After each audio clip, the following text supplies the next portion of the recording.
바울은 지금 1장을 마감하고 있습니다. 우리는 지금 디모데전서 1장 마지막 절들을 살펴보고 있습니다.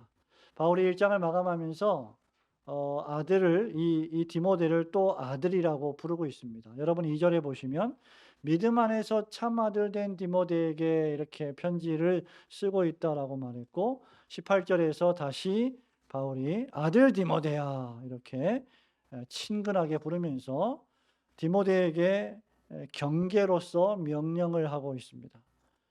아들 같은 디모데가 신앙생활을 해나가고 또 목회생활을 해나가고 교회를 목양을 할 때 디모데가 많은 것들을 경계하고 조심해야 되는데 그 중에서도 디모데가 경계해야 할 내용이 두 가지입니다. 본문 18, 19, 20절에서 말씀하고 있는데 그 가운데 3절에 미리 언급한 우리 지난번에 살펴봤죠. 3절에 미리 언급한 거짓 교훈을 막아야 한다. 이 거짓 교훈은 교회 밖에서도 있지만 교회 안에서도 교인들 중에서도 거짓 교훈을 퍼뜨리는 자들이 있기 때문에 이러한 거짓 교훈을 막으라는 것이며 부정적으로 이러한 거짓 교훈을 막으면서 동시에 긍정적으로는 선한 싸움을 싸워야 한다. 믿음의 선한 싸움을 분투해 나가야 한다라고 그렇게 말하고 있습니다. 이것이 바울이 디모데에게 늘 마음에 두고 경계해야 될 두 가지 일입니다. 3절부터 11절에 언급했던 것과 같이 어떤 사람들을 명해서 더 이상 다른 교훈을 가르치지 못하게 하며 또 율법을 법 없이 사용하는 불법한 자들을 책망하고 경고하는 것들이 포함됩니다. 결국 이 모든 자들이 그리스도 예수에게로 인도하는 선생님, 교장 선생님 같은 역할을 하는 율법을 올바로 사용해서 죄인들의 구주이신 그리스도에게 나아오도록 하는 전도의 일, 전도자의 직무를 다하라고 디모데를 에베소에 머물라고 한 것입니다. 여러분 이것은 바울이 이미 디모데가 목사로 장립이 될 때 사도 바울이 안수하면서 그에게 어떤 일종의 훈화와 같은 말씀으로 준 그런 말씀이기도 합니다. 그때부터 디모데는 선한 싸움을 싸우도록 부르심을 입은 것입니다. 그렇다면 이 디모데가 싸워야 할 싸움의 기원은 하나님이시고 싸움의 대상은 거짓 교사들이며 디모데가 가지고 싸워야 할 싸움의 무기는 바로 예언의 말씀, 곧 하나님의 말씀인 성경입니다. 이 예언의 말씀은 사도 바울이 하나님의 부르심을 받아 직분을 받을 때 받았던 예언의 말씀과 동일한 것입니다. 우리가 교회에서 신앙생활을 하고 또 직분을 가지고 봉사를 하고 섬길 때 우리가 싸울 것은 혈과 육에 관한 싸움이 아닙니다. 고린도후서 10장 4절 5절에 있는 말씀처럼 공중 권세 잡은 영적인 싸움입니다. 그래서 우리 그리스도인들의 싸움의 큰 특징, 세상 사람들과 다른 큰 특징 가운데 하나는 그리스도인들의 싸움에는 기도가 요구된다는 겁니다. 세상 싸움에는 기도가 별로 요구되지 않습니다. 세상 싸움엔 돈이 있어야 되고요. 권력이 있어야 되고 힘이 있으면 싸울 수 있습니다. 이길 수 있습니다. 그런데 그리스도인들의 싸움은 전투는 힘이 있고 돈이 있고 숫자가 많고 무슨 교세가 크고 이래서 이길 수 있는 문제가 아닙니다. 기도해야 한다는 것이죠. 왜냐하면 영적인 싸움이기 때문입니다. 그래서 우리의 싸움 역시 영적인 싸움이어야 합니다. 그렇다면 신자가 싸워야 할 그 선한 싸움의 내용이 과연 무엇일까? 그것은 믿음 생활에 여러분들이 실패하지 않고 성공하는 삶을 살아가는 겁니다. 여러분들은 모두가 다 어떤 시기에 어떤 때에 누군가의 전도로 또 누군가의 인도로 교회를 출입을 했고 신앙생활을 하기 시작을 했습니다. 교회 생활, 믿음 생활을 시작하게 됐습니다.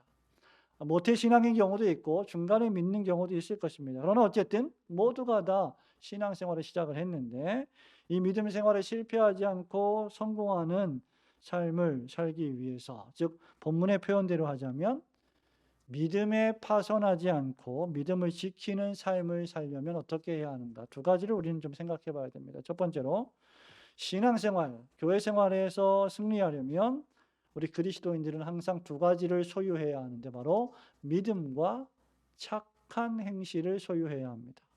18절, 19절 말씀 우리 같이 읽어볼까요? 시작.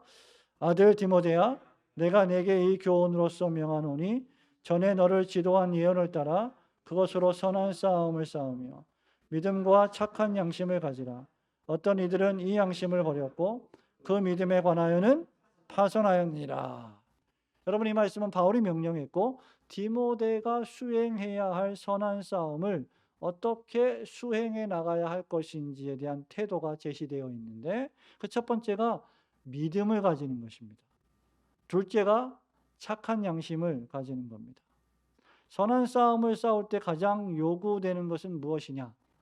우리가 신자로서 영적인 전투를 해나갈 때 가장 요구되는 것은 진리에 대한 믿음입니다. 하나님의 말씀에 대한 신뢰이죠.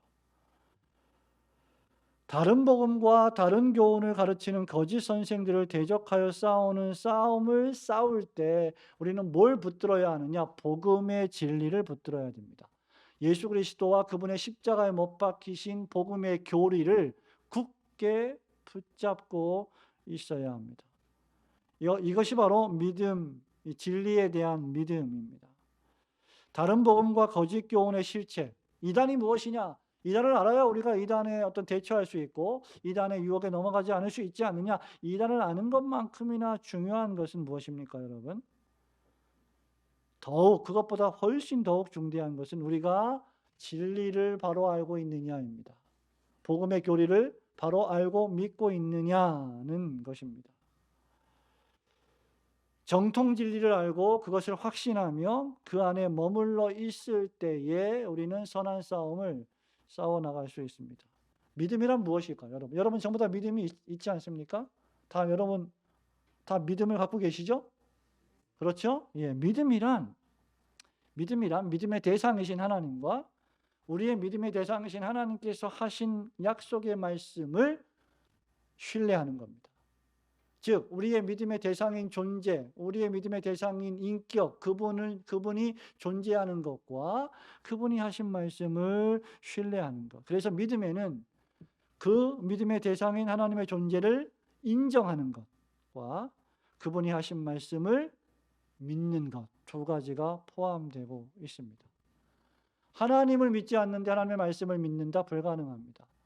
하나님의 말씀을 믿는다면 하나님의 존재를 믿는 것입니다. 여러분이 경험적으로 하나님이 존재하시며 하나님이 하신 말씀이 생명의 말씀이고 진리의 말씀이고 이 말씀이 구약과 신약 성경에 기록이 되어 있다는 것을 확실히 받아들이는 것, 이것이 바로 여러분이 가지고 있는 믿음, 그리고 이 믿음을 잘 소유해야 한다, 바울은 우리에게 말하고 있습니다. 믿음을 가지라, 이 말입니다. 그래서 기독교의 믿음은 맹목적인 믿음이 아니에요. 미신적인 믿음도 아닙니다. 하나님이 살아계심을 확실히 인정하고 그분이 우리의 조상들에게 말씀하셨고 구원하시겠다고 언약하셨고 그 언약한 말씀이 구약과 신약 성경에 기록이 되어 있고 이 성경이 곧 하나님이 하신 말씀이라는 것을 확실히 받아들이는 것, 그것이 바로 믿음이라는 것입니다. 두 번째는 착한 양심을 가지라고 했습니다. 우리가 신앙생활에서 승리할 때 믿음이 필요하고 하나님의 존재에 대한 믿음, 하나님이 하신 약속의 말씀에 대한 믿음, 두 가지가 필요하고 또 하나는 착한 양심을 가지는 것입니다. 여러분, 양심은 하나님께서 인간에게 주신 마음의 법입니다.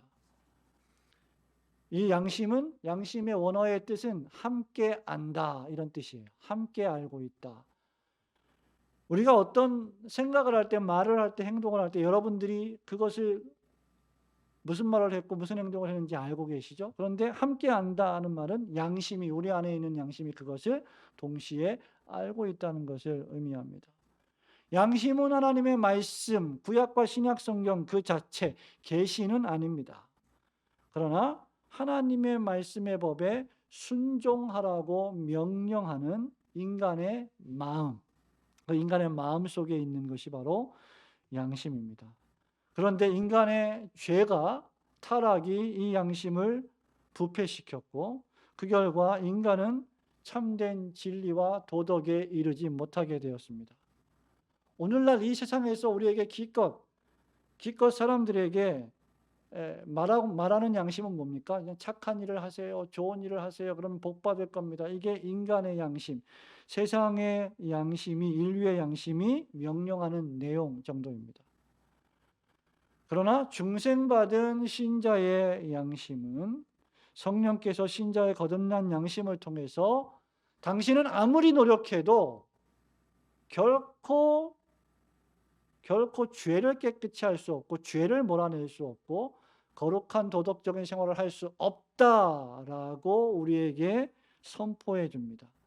그것이 바로 우리의 죄를 책망해 주시는 성령님의 사역입니다. 그래서 양심이 거듭난 사람은 내 노력, 내 힘으로는 이것이 안 되는구나, 그것을 깨닫게 되는 것이죠. 그리고 그에게 믿음을 더해 주십니다. 내가 하지 못하는 것을 그리스도께서 하시는구나, 해 주셨구나. 그래서 그 그리스도를 믿는 믿음으로 말미암아 거듭난 양심이 되는 것이고, 그렇게 거듭난 양심이 되면 신자가 뜻하지 않게 범죄하게 되었다면 가장 먼저 신자의 양심이 그를 판단하고 정죄하게 되어 있는 것입니다. 만일 의지와 행동이 이 정죄하는 양심에 따라서 행하고 회개하지 않는다면 그는 점점 더 악하여져서 양심을 묵인하고 양심을 억압하고 하나님의 진리의 말씀도 억압해서 믿음 생활에 파손하는 자가 될 가능성이 매우 크게 됩니다. 그러므로 그리스도인들은 언제나 이 양심의 소리를 들어야 합니다. 성령님께서 신자의 양심을 통해 말씀하실 때 그것을 듣는 것은 대단히 중대합니다. 양심에 적용된 하나님의 진리의 말씀에 순종하는 것은 비행기가 또는 배가 그 정해진 항로의 길을 따라서 비행하고 항해하는 것과 같습니다. 그 길을 이탈하게 되었을 때 충돌할 위험, 좌초될 위험이 있는 것입니다. 그러나 신자가 이 거듭난 양심, 하나님의 말씀을 통해서 계속해서 우리에게 경고되는 말씀, 이 양심을 신실하게 잘 따르기만 하면 신자는 영원한 주님이 말씀하신 소원의 항구에 도달하게 될 것입니다. 그러므로 믿음과 착한 양심은 신자가 선한 싸움을 싸울 때 사용하는 두 가지 강력한 무기가 되는 것입니다. 그러므로 우리는 항상 하나님의 말씀과 우리 마음 안에 신앙의 양심의 소리를 듣는 일에 민감해야 합니다. 디모데는 이것을 잘 배운 사람이었습니다. 여러분, 디모데후서 1장 3절부터 5절의 말씀을 펼쳐보실까요? 디모데가 스스로 뭐가 타고나서 이러한 믿음과 양심이 좋았던 것은 결코 아닙니다. 성령께서 거듭난 양심을 주셨고 또 계속해서 그의 신앙의 선배 바울과 또 어머니와 외조모를 통해서 이 신앙을 전수받았습니다. 읽어볼까요? 3절, 4절, 5절 시작. 내가 밤낮 간구하는 가운데 쉬지 않고 너를 생각하여 청결한 양심으로 조상적부터 섬겨오는 하나님께 감사하고 내 눈물을 생각하여 너 보기를 원함은 내 기쁨이 가득하게 하려 함이니 이는 내 속에 거짓이 없는 믿음이 있음을 생각함이라. 이 믿음은 먼저 외조모 로이스와 내 어머니 유니게 속에 있더니 내 속에도 있는 줄을 확신하노라. 아멘.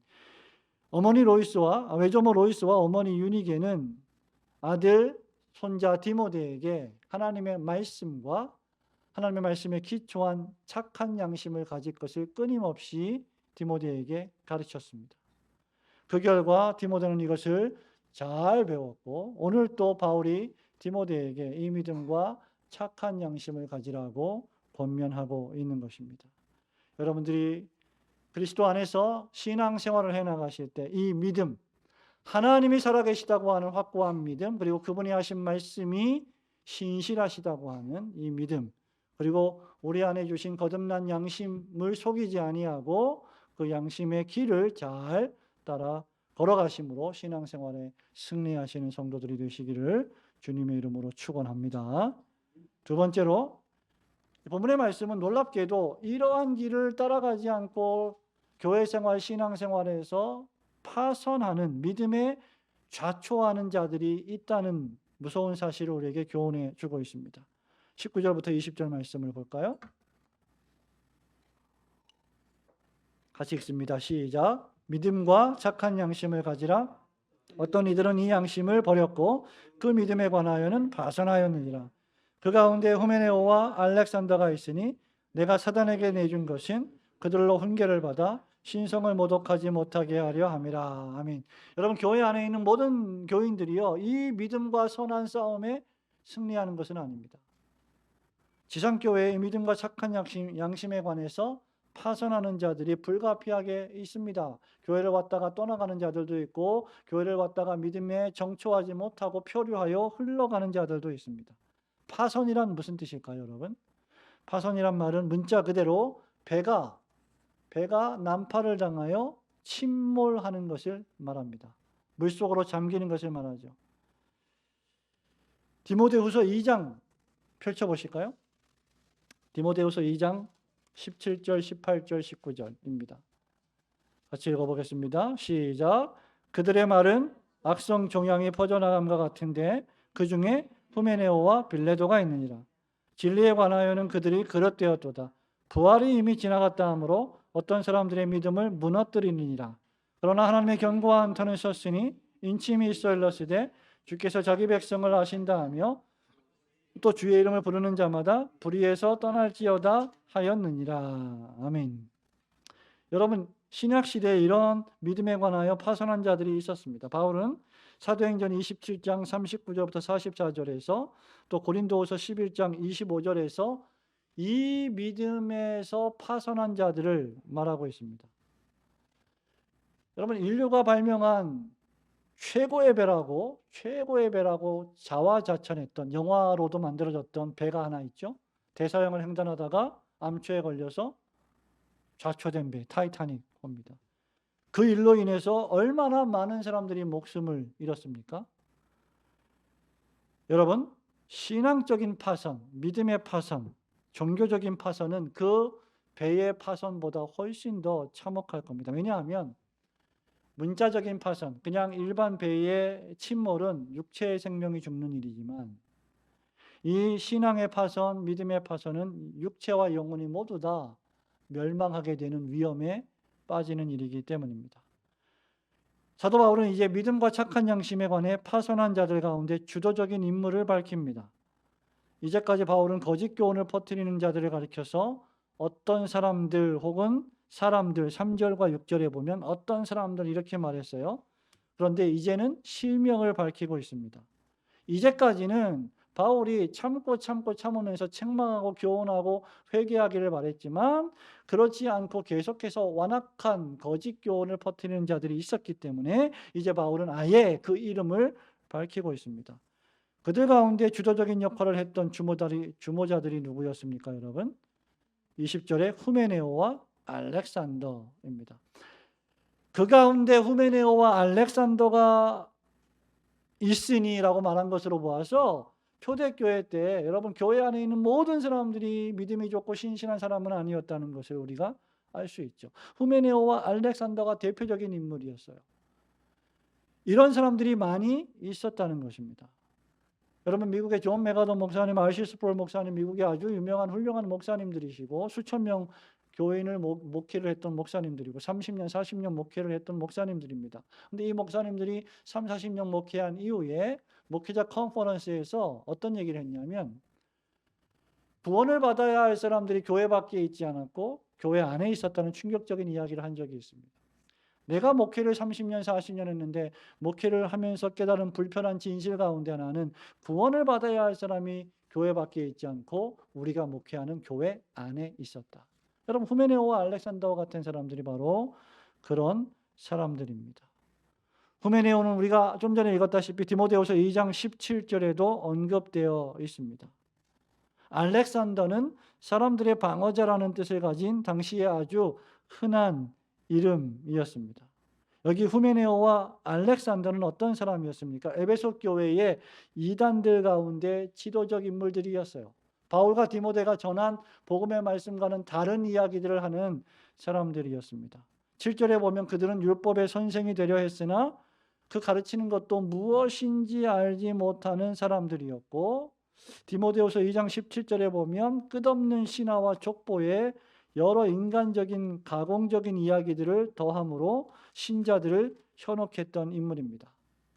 예를 들면 복음의 진리의 말씀을 바울과 디모데가 전하면 그 반대로 이야기하는 겁니다. 예수를 믿으면 구원을 얻습니다라고 이야기를 한다면 예수를 믿음으로만 구원을 얻는 건 아닙니다. 율법을 지켜야 합니다. 스스로 거룩해져야 합니다. 선행을 해야 합니다. 이런 이야기를 하는 것이죠. 예수 그리스도를 믿으면 우리의 육체가 영혼이 마지막 날에 다시 부활합니다. 예수 그리스도께서 재림하실 때 우리의 잠자는 영혼이 살아납니다 라고 말합니다. 그러나 이 부활이 이미 그들은 지나갔습니다. 이제 부활 따위는 없습니다. 다시 사는 것은 없습니다. 이런 말을 하는 겁니다. 이 세상에서 사는 삶이 훨씬 소중하고 중요한 것입니다. 여러분, 이러한 사상들은 오늘날 우리가 살아가는 이 세상의 가치관과 문화에도 그대로 적용되고 있습니다. 이런 사람들이 교회 안에 있었다는 것이죠. 이런 사람들을 향해서 바울은 어떤 조치를 취합니까? 여러분 20절에 보면 내가 사탄에게 후메네오와 알렉산더를 내준 것은 그들로 훈계를 받아 신성을 모독하지 못하게 하려 함이라. 출교를 의미합니다. 교회 공동체 내에서 후메네오와 알렉산더와 같이 끊임없이 복음의 말씀에 순종하지 않고 복음의 교리에 순종하지 않고 하나님의 말씀을 전하는 신실한 자들을 대적하며 그와 다른 거짓 교훈을 가르친다면 교회는 7회는 그 사람을 책망하고 듣지 않으면 출교시켜야 하는 것이죠. 출교라고 하는 것은 더 이상 하나님의 공동체에 속한 하나님의 가족이 아니라는 것을 표시하는 권징의 가장 심각한 형태입니다. 사도적인 권능은 어떤 이들을 출교시킬 권한이 있었습니다. 그리고 사도행전 5장 1절부터 11절에 보면 이러한 출교는 아나니아와 삽비라에게 행했던 것처럼 성령을 속여서 즉시 죽임을 당했던 심판을 당했던 초자연적인 진노까지도 초대교회 때는 포함되었던 일입니다. 하지만 여러분 사도 바울이 이렇게 사단에게 내어주는 권징을 시행한 이유는 무엇입니까? 저희가 징계를 받아서 복음 진리 운동을 회방하지 못하게 하려는 일종의 교정책이었기 때문입니다. 징계라고 하는 것은 교정책의 한 부분입니다. 여러분 디모데후서 2장을 다시 펼쳐 보실까요? 디모데후서 2장 25절입니다. 교회 안에 끊임없이 하나님의 복음의 말씀에 순종하지 않고 다른 말을 하는 사람들을 교회는 어떻게 대해야 하는가? 읽어볼까요? 시작. 거역하는 자를 온유함으로 훈계할지니 혹 하나님이 그들에게 회개함을 주사 진리를 알게 하실까 하며 이게 교정책의 한 부분이죠. 책망함으로 교정하는 것입니다. 바울은 이렇게 책망했음에도 불구하고 교정되지 않는 자들, 후메네오와 알렉산더와 같은 자들은 출교라고 하는 징계를 통해서 그들이 철저한 죄인임을 깨닫고 이제 하나님의 한 백성도 아니다라고 하는 선고까지 받아가면서 자신들의 참혹한 상태를 깨닫고 돌아오기를 바랬던 것입니다. 이것은 권징의 참된 목적이요 정신입니다.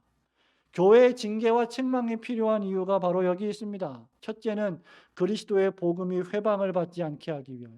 여러분 교회 안에서 계속해서 그리스도의 복음을 반대하고 분란을 일으키고 거짓 교훈을 가르치는 자들을 그대로 두면 다른 성도들이 그의 영향을 받아 복음 진리 안에서 성장하지 못하게 됩니다. 그러므로 그리스도의 복음을 보호해야 할 책무가 교회 지도자들에게 있는 것입니다. 또 하나는 그렇게 책망함으로 말미암아 그들이 얼마나 죄인이며 지은 죄를 얼마나 회개해야 할 자들인지를 깨닫게 하기 위함입니다. 다시 돌아오게 하기 위함입니다. 그러므로 권징이란 진리를 보호하고 그리스도의 영광과 권위를 견고하게 하고 복음 전도 운동이 더 이상 업신여김을 당하거나 그것으로 인해 하나님을 비방하지 못하게 하려 하는 강력한 교회의 권세인 것입니다. 성도 여러분, 기독교는 말씀을 맺습니다. 기독교는 사랑의 종교이기도 하지만 동시에 공의의 종교이기도 합니다. 신앙생활에서 우리가 파손하지 않으려면 우리에게는 믿음이 필요하고 착한 양심, 선한 양심이 필요합니다. 이 두 가지를 가지고 선한 싸움을 주님 오실 때까지 계속 싸워 나가야 합니다. 그러려면 훈련이 필요해요. 훈련되어야 합니다. 그래서 권징이라고 하는 것은 다른 뜻으로 훈련이란 뜻을 가지고 있습니다. 훈련에는 하나님의 징계와 책망이 필수적입니다. 여러분, 징계만큼 책망만큼 여러분에게 겸손을 고양시키는, 여러분의 교만을 꺾고 겸손을 고양시키기에 유익한 것도 없습니다. 우리가 겸손하고 낮아져야 한다면 우리에게는 하나님의 징계가 필요합니다. 그리고 하나님은 당신의 사랑하시는 자들을 징계하십니다. 단순히 죄를 범했기 때문에, 잘못했기 때문에 책망하고 징계하시는 것뿐만 아니라 하나님의 자녀로서 그리스도의 장성한 분량에 충만한 데 이를 때까지 하나님은 우리를 말씀으로 훈련하시고 책망하시고 징계하십니다. 그러므로 하나님 아버지께서 우리에게 주시는 책망과 진리의 말씀을 통한 징계를 가볍게 여기지 말고, 경홀히 여기지 말고 믿음과 착한 양심을 가지며 여러분 평생에 신앙생활, 교회생활에 승리하시는 성도들이 되시기를 주님의 이름으로 축원합니다.